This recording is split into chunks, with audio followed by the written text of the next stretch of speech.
계속해서 상승세로 이어가던 뉴욕 증시가 잠시 주춤하면서 하락 마감을 했습니다. 하지만 나쁘지 않다라는 평가를 내릴 수는 있을 것 같습니다. 물론 아직 바닥이 멀었다, 앞으로 큰 폭풍이 온다, 뭐 이런 형태의 경고를 하고 나서는 사람도 있었고, 경제지표도 약간의 경계심은 좀 가지고 있었습니다만은, 그렇다고 하더라도 흐름 자체가 나쁘진 않다, 바닥은 어느 정도 잡아놓은 것 같다 등등의 이야기들도 같이 나오고 있습니다. 더욱더 혼란해지는 뉴욕 증시 상황들 같이 알아보도록 하겠고요. 최근에 바이오 종목군들 반등세 조금씩 보이고 있잖아요. 산소 호흡기를 달아줬다라는 얘기가 나오고 있습니다. 이 코로나 상황이 좀 잠잠해지면서 바이오 종목들이 힘을 못 쓰고 있는 상태가 좀 됐었는데, 원숭이 두창이라든지 급성 간염 이런 것들이 지금 바이오 종목군들에게 호흡기를 달아줬고, 또 매년 열리는 학회가 이제 대면 학회로 진행이 되면서 거기에 따른 기대감들이 커졌다 이런 얘기죠. 바이오 종목군들 살아날 수 있을지 알아보도록 하겠고요. 최근에 주가가 바닥을 잡았다라는 인식이 좀 나오게 되면서 서학개미들도 레버리지를 다시 사들이는 모습이 나타난다고 합니다. 뉴욕 증시가 그동안 많이 하락했었기 때문에 거기에 대한 어떤 저가 매수 이런 쪽으로 생각하시는 분들 굉장히 많은 것 같은데, 서학개미들의 이런 레버리지 사랑 과연 괜찮은 것인지, 지금까지 손실이 많이 났을 텐데, 또 그리고 지금 같은 상황에서 레버리지를 매수하는 것이 과연 맞는 투자인지 같이 알아보도록 하겠습니다.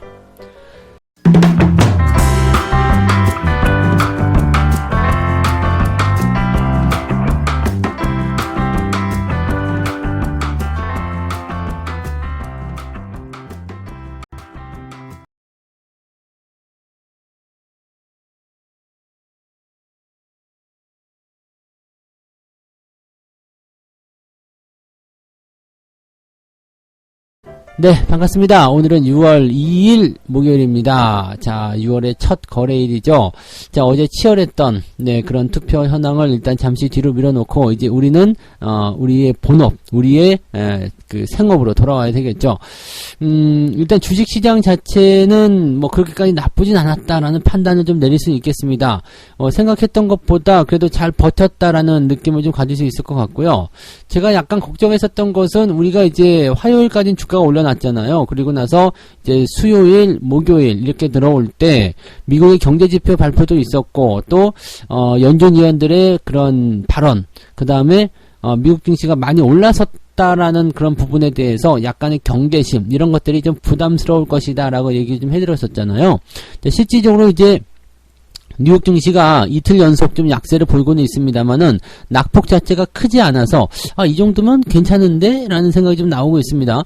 다우지수가 마이너스 0.54, 그리고 나스닥이 마이너스 0.7% 하락을 했습니다. 물론 전날도 조금씩 내리는 모습이 좀 있긴 있었습니다만, 뭐 이 정도 변동폭은 나쁘지 않은 거 아니냐라는 생각이 좀 들 수 있겠죠. 이제 1%씩 넘어가는, 뭐 1%가 뭐예요? 3%, 4%씩 빠지던 이런 시장의 지수 흐름이 0. 몇 %씩 지금 변동이 나타났다. 그것도 최근에 단기적으로 많이 올라온 상태에서 이 정도 빠졌다. 이것은 뭐 굉장히 양호한 그런 모습이 아니겠나라고 생각됩니다. 심지어 오늘 같은 경우는요, 다우지수와 나스닥이 전부 다 플러스, 즉 상승 출발을 해놓고 주가가 한번 뚝 떨어졌다가 장 마감해서 다시 올려놓는 모습이었거든요. 이런 모양새들은 시장이 그렇게 나쁘진 않은 것 같은데? 라는 어떤 인식을 주기에 충분하단 말이죠. 그래서 어떻게 본다라면 시장이 현재 시점에서 진짜 바닥을 잡은 건 아니냐라는 기분을 좀 느낄 수도 있을 것 같아요. 그래서 이 내용들을 우리가 조금 알아볼 필요는 있을 것 같습니다. 어떤 내용들이 있었는지 조금 보면은요, 베이지북이 발표가 됐죠. 경기 평가 보고서, 경기 동향 보고서 뭐 이렇게 얘기하는데요. 이 베이지북이 발표가 됐는데 대다수의 지역에서 약간 혹은 완만하게 성장했다라는 이야기를 했고요. 4개 지역은 보통의 성장세를 보였다. 이 베이지북 같은 경우는 이제 미국 전역에 그런 어떤 담당 구역들이 나눠져 있는데, 이게 총 12개의 지역으로 되어 있습니다. 그래서 이 12개 지역의 이 경제 활동이 어떠한 상황이었나 라는 것을 이제 이야기해 주는 것이 이제 이 베이지북, 겉표지가 베이지색이라서 그냥 베이지북이에요. 만약에 빨간색이었으면 레드북이었겠죠. 그냥 베이지북은 왜 베이지북이냐? 아무 의미 없습니다. 그래서 아무튼 이것이 이제 베이지북이라는 건데, 있는데, 미국의 경제 활동이 일단 보통의 속도로 확장했다. 이런 점이 이제 뭐 어느 정도 평가를 받았다라고 보시면 될 것 같은데, 이 보통의 속도로 확장했다라는 거, 이것이 약간 좀 마음에 안 든다는 거죠. 그리고 특히 4개 지역은 직전보다도 성장 속도가 둔화되었다라고 얘기가 나온 겁니다. 그러니까 이런 내용들은 실질적으로 미국 경기가 지금 성장에 대한 어떤 기대치가 아직까지는 높지 않다라는 것을 의미하고 있다라고 판단하실 수 있는 내용이 좀 되는 거고요. 좀 높아질 수도 있겠다라고 생각했었던 지난번에 이야기에 대비해서는 오히려 나빠졌다. 그래서 투자자들이 경기가 좀 위축되는 거 아닙니까? 라는 생각을 하게 되었다라는 얘기가 되는 부분입니다. 자, 이 상태에서 JP 모건의 그 CEO죠. 제이미가 뭐라고 얘기했느냐? 경제에 닥칠 허리케인에 대비해야 합니다. 여러분, 이렇게 얘기가 나왔습니다. 앞으로 이제 경제에 큰 태풍이 몰아칠 수 있다라고 얘기를 했습니다. 물론 이 태풍의 규모가 엄청나게 클 것인지 아니면은 작은 태풍으로 지나갈 것인지는 확실하지 않다라고 얘기를 했습니다. 하지만 태풍은 태풍이다. 이 태풍에 대한 준비는 당연히 해야 될 것이다 라고 얘기를 한 거죠. 쉽게 얘기하면 그냥 뭐 태풍이라는 걸로 이제 둘러치긴 했습니다만 경제적인 부분에서의 뭔가 큰 변화나 이슈가 아직 남아있다는 얘기니까 주가가 올라가는 것으로 이제 뭔가 방향성을 기울이지 마라. 지금은 아직은 더 경계해야 한다 라는 식의 얘기가 나오고 있다고 보시면 되는 거죠. 그런 의미로 봤을 때는 뭐 경제지표 이런 것들이 뭔가 변수가 있었을 것이다 생각되는데 뭐 그렇게까지 나쁘지도 좋지도 않았다 보시면 되겠습니다. 지금 채용 공고가 1140만 건으로 집계되면서 지난달보다 많이 줄었죠. 45만 건 정도 줄어들었는데 자발적 퇴직 비율은 440만 명, 해고는 120만 명으로 대폭 감소했다라고 얘기가 되어 있습니다. 뭐 어쨌건 이 공고, 이 채용에 대한 부분들이 조금 줄었다라는 것은 고용지표가 약간 주춤거렸다는 얘기가 좀 되는 거고요. 자, 그 다음에 구매관리자 지표 발표가 됐잖아요. 이번에 제조업 구매관리자 지표가 57.0으로 지금 4개월 만에 최저치를 기록했다. 자, 제조업 구매관리자 지표, 제조업의 종사하고 있는 이 구매 관리자들의 이야기를 들어보니까 57명 정도가 좀 더 살래요 라고 얘기를 했다는 얘기죠. 물론 이제 50을 넘었다라는 부분들은 경기가 확장 국면으로 계속 진행 중에 있다라는 것을 의미하고 있겠지만 지난달 같은 경우는 59.2 정도 나왔거든요. 근데 지금 57.0이기 때문에 뭐 예상치나 예비치보다도 훨씬 더 낮은 상황이었다라고 되어 있어서 약간은 조금 당황하는 그런 모습이었다 좀 보시면 되겠습니다. 그리고 ISM이 발표하는 5월의 제조업 PMI 지표는 56.1을 기록해서 지난달 55.4보다는 나아졌다라고 얘기가 되어 있습니다. 시장 예상치는 54.5였어요. 그래서 더 나빠지는 거 아니야 싶었는데 오히려 여기는 더 올라가는 것으로 집계가 좀 됐습니다. 자, 이렇게 된다라면은 S&P 글로벌이 이제 집계했었던 이 PMI 지표는 57.0. 나쁘지 않죠. 조금 줄긴 했습니다만 나쁘지 않았고 ISM 지표가 발표하는 이 제조업 PMI 지표는 오히려 더 올라갔었기 때문에 경기 동향에서는 그렇게 나쁜 거 아닌 것 같은데요 라는 얘기가 좀 나올 수 있겠죠. 뭐 물론 고용 같은 경우는 조금 주춤하는 모습이 있었습니다만 실업 청구 건수를 봐야 되기 때문에 이 정도면 괜찮은 것 같은데 라는 생각을 좀 해볼 수 있는 내용이 좀 됐겠습니다. 이게 후반부에 주가를 끌어올린 중요한 요소가 되지 않았을까라고 생각돼요. 경제 지표 봐라. 뭐 특별하게 문제 있는 거 아닌 것 같은데? 라는 얘기가 나올 수 있었던 얘기가 되는 거죠. 그 다음에 이제 연준 위원들의 발언도 한번 볼게요. 지금 이제 약간의 이제 비둘기파적인 이야기를 좀 했었죠. 라파엘 보스틱 애틀란타 연방준비은행 총재가 나는 이제 그렇게 생각하고 있지만 이 나의 발언이 연준 풋이라고 해석되는 것은 좀 바람직하지 않다 이런 얘기했습니다. 연준 풋이라는 것은 경기가 어려울 때마다 연준이 나서서 도와주는 거 뭐 그런 것이라고 이제 보시면 되는데 이제 그런 식의 발언은 아니다 이런 얘기죠. 뭐 경기가 좀 애매하거나 그렇다고 해서 뭐 우리가 뭐 전부 다 이제 연준이 도와줘야 된다 이런 식의 의미는 아니지만 어쨌건 금리가 너무 급격하게 올라가기 때문에 9월에는 금리 인상을 쉬어가는 것이 맞는 거 아니겠느냐 이렇게 얘기를 해준 거고요. 자, 하지만 이제 기존의 입장 그런 부분보다도 시장이 어떻게 받아들이냐가 더 중요한 부분이 되니까 거기에서 약간 부담감이 좀 있었고요. 제임스 블러드 같은 경우는 이제 또 똑같이 얘기했죠. 기대 인플레이션을 통제할 수 없는 위험에 처해 있는 만큼 신뢰할 수 있는 정책을 구사해라. 여전히 이 금리 인상에 강경한 입장을 내세웠고요. 자, 메리 샌프란시스코 연은 총재도 인플레이션이 억제될 때까지는 공격적으로 금리를 인상하는 것을 지지한다라고 얘기를 했습니다. 그래서 막판에 올라가려던 그런 지수를 또 귓사다기를 때리고 끌고 내려가는 모습이 여기서 또 나타났다 보시면 되겠죠. 연준 위원들은 대체적으로 좀 공격적인 애들이 이제 발언을 많이 하는 것 같은 느낌이긴 합니다. 그래서 전체적으로 이제 시장에 드러나는 모습들은 그다지 썩 좋지는 않은 모습인 것 같은데, 자, 오늘 내용들 잘 살펴보게 되면 악재하고 약간의 기대감 이런 정도가 섞여 있어서 주가가 올라가기엔 조금 역부족이지 않았나 생각되지만 또 생각보다 그렇게 나쁘진 않은 것 같은 그런 느낌이죠. 그냥 좋아지지 않았을 뿐이지 그렇다고 해서 경계심을 가질 만한 그런 어떤 새로운 어떤 악재들이 있었던 것도 아니고 부담스러운 것도 아니었다라고 얘기가 되어 있는 겁니다. 그래서 시장은 이제 수급에 대한 어떤 흐름대로 진행되지 않을까 생각되고요. 우리나라 같은 경우는 이제 외국인 수급이 지난 화요일 날 1조 원이 들어왔었기 때문에 그 흐름을 어느 정도 이어갈 수 있을 것인지, 그 다음에 상승 흐름이 나타났을 때 또 이제 금융투자애들이 차익 실현을 통해서 축식을 덜어낼 것인지 거기에 대한 부분을 좀 보실 필요는 있을 것 같습니다.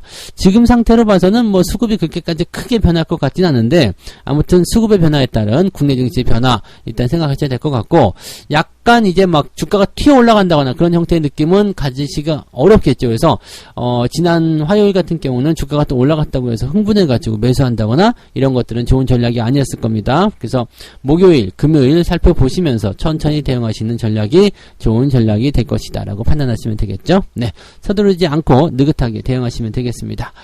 자, 두 번째 이야기 넘어갈게요. 산소 호흡기를 달아준 바이오주 상승세는 언제까지 갈 것인가. 자, 근데 바이오 종목군들 같은 경우는 너무 쏠림 현상이 좀 있어요. 지난 코로나 때문에 이제 바이오 종목군들이 열심히 진행되긴 했었습니다만, 지금 코로나 관련해가지고 백신 개발 중단이 이어지게 되면서 나 포기할래 안 할래 이런 기업들 나타나기 시작했죠. 자, 당연히 이제 사업성이 안 되겠죠. 그리고 이제 끝물에 들어가니까 이제 이 약발도 먹히지 않는다 이런 얘기가 되는 거예요. 그래서 이 백신 개발에 대한 중단이 이어지게 되면서 연초부터 급락세를 보였던 바이오 종목군들이 최근에 조금 올라오고 있다는 얘기입니다.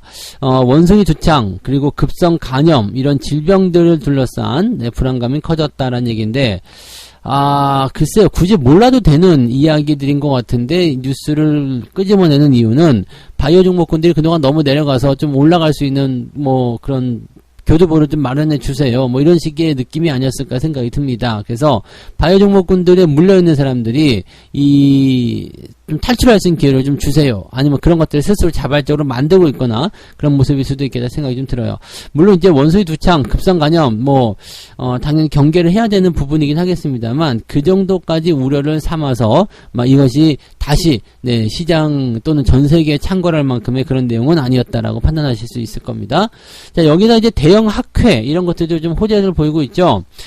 지금 보면은 이제 이 대형 학회가 비대면으로 진행이 돼서 있었는데, 이 코로나가 이제 어느 정도 진정이 되면서 이제 대면 학회로 진행되고 있다는 얘기입니다. 이런 큰 학회가 이제 미국에서 이제 열릴 것으로 전망이 되고 있는데, 이번 달이죠?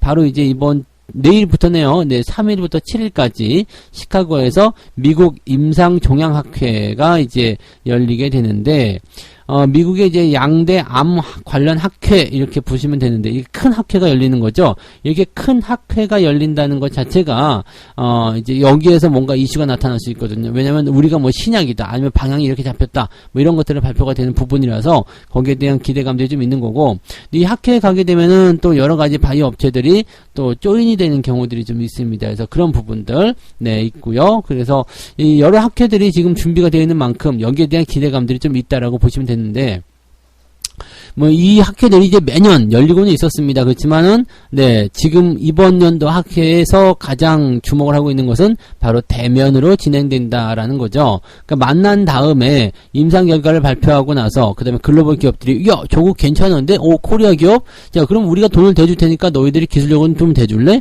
이런 식의 기술 수출, 즉 조인이 되는 거죠. 여기에 대한 기대감이 좀 있는 거예요. 그러니까 학회에 나갔을 때 얘네들이 괜찮은 기술력을 가지고 있구나라고 해서 글로벌 어떤 제약사들이나 이렇게 조인이 돼가지고 걔네들이 이제 그 기술을 사가지고 간다라면 우리나라 같은 이제 중소기업들 입장에서는 굉장히 네, 좀 좋은 그 현상이 좀 나타나게 되는 거죠. 그러니까 그런 부분들이 이제 긍정적이다라고 보여지는 부분이라 바이오 종목군들이 올라갈 수 있는 하나의 어떤 기준점이 될 수 있다라고 얘기가 좀 될 수 있는 부분입니다.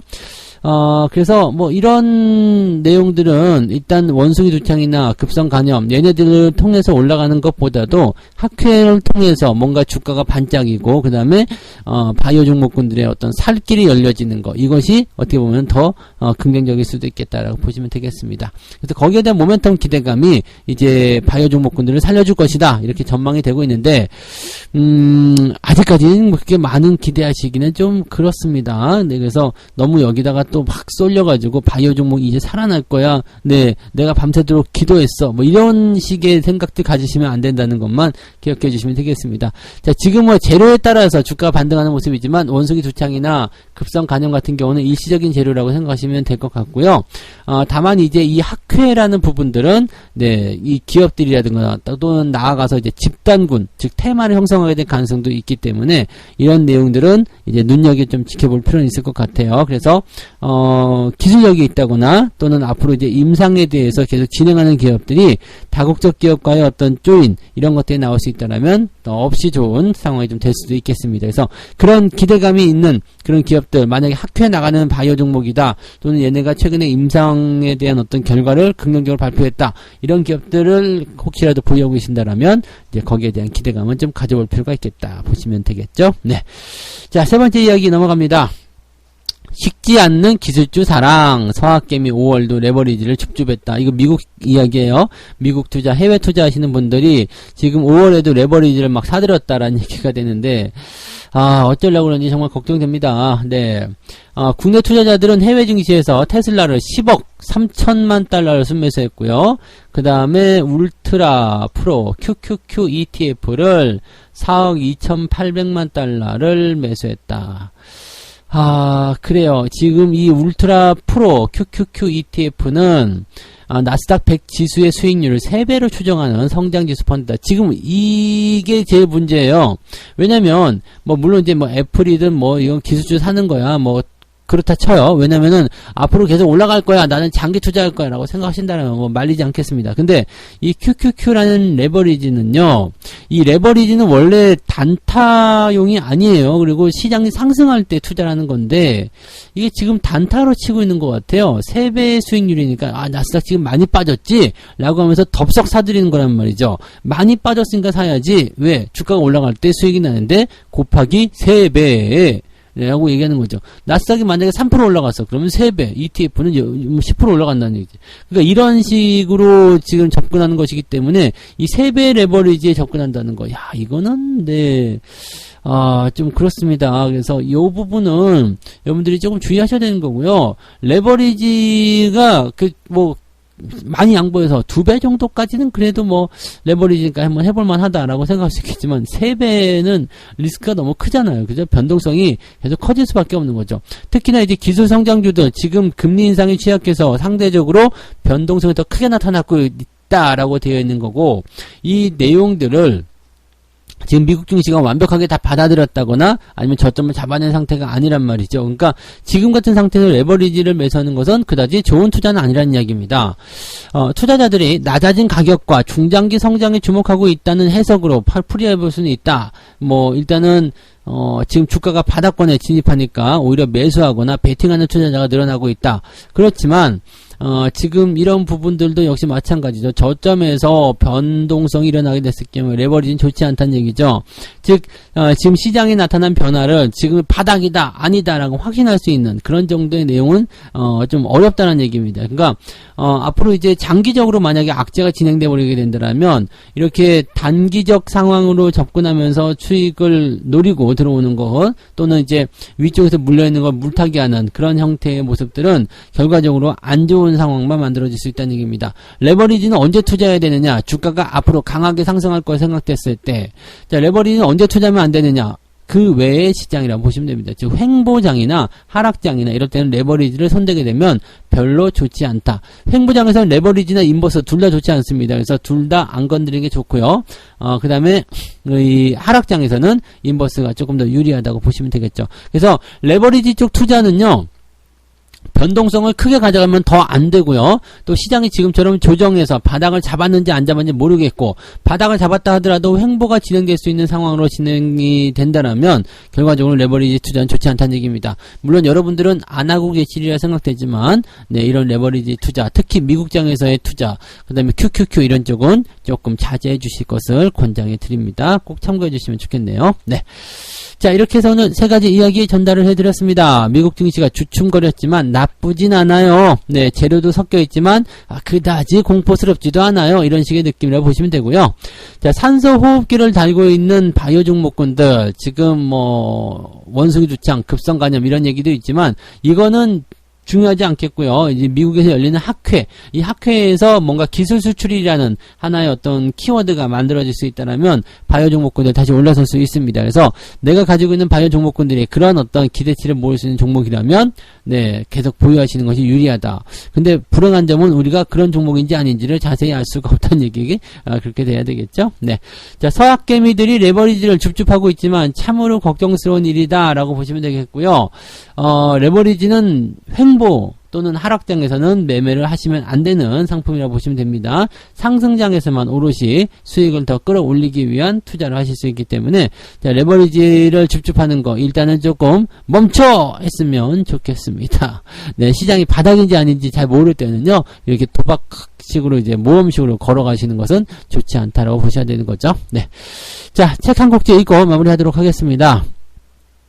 불확실성이 사라질 때까지 조금 더 기다려보자 라는 생각이 튀어나오는 시점은 흔히 주가가 가파르게 오르내리면서 고통을 안기는 약세장 바닥 근처이다.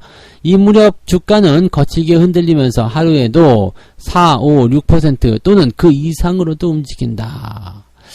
자, 이게 지금 바닥에서 나오는 변곡점 이런 것들 얘기하는 건데 그 뒤에 이어지는 내용들 보시면은요. 불확실성이 사라질 때까지 즉 약세장이 끝나고 새 강세장이 시작될 때까지는 좀 쉬어야 되겠다 이렇게 생각하시는 분들 많은데 이렇게 쉬다가는 강세장의 시작점을 잡을 수가 없다라는 얘기가 됩니다. 왜냐하면 바닥을 정확하게 집어낼 수 있는 사람은 없기 때문이다 라고 되어 있습니다. 운 좋게 맞힐 수도 있지만 행운이고 행운이란 것은 전략으로 포함시켜서는 안 된다라는 얘기가 되는 거죠. 즉 강세장의 시작을 함께 하고 싶다라면 약세장의 시점에서 일단은 버텨라 라는 얘기가 되죠. 약세장이 시작되는 초기에 매도를 했으면 뭐 상관없겠지만 지금처럼 이미 하락이 많이 진행된 상태에서는 그런 매도가 의미가 없다는 얘기입니다. 즉 지금은 잘 버텨주고 잘 기다려주면 오히려 강세장의 시작으로 가는 그 초입 구간에서 역사의 순간을 같이 하실 수 있다라고 보시면 되겠습니다. 너무 걱정하게 생각하실 필요는 없겠고요. 네, 그냥 여러분들이 하고 있는 거 잘 믿어주면서 잘 버텨주고 거의 끝까지 막바지까지 거의 다 왔다 이런 식으로 생각하시면서 오늘 정도 잘 버텨주셨으면 좋겠습니다. 자, 오늘도 화이팅 하시고요. 6월의 첫 거래일이 긍정적으로 나타났으면 좋겠다 생각이 좀 드네요. 오늘 긍정적인 마무리 한번 기대하시면서 자, 저는 여기서 마치고요. 장중시장에서 다시 오도록 하겠습니다. 고맙습니다.